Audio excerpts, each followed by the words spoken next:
Hi folks, Jason. I don't know if you can hear me. That's my furnace. It's frozen up and sucked up water because the city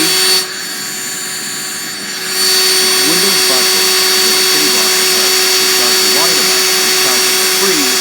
It busted the window, which resulted in me having to leave my flat at midnight. When I heard the water, when I tried to fix the problem and got in trouble for moving the sled because the same neighbor who has the disc lock called bylaw.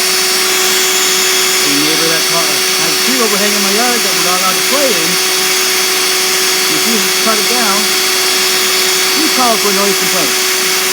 I get to live in here with this noise because my furnace is now messed because of the city. Why? I am disabled. I can't handle this.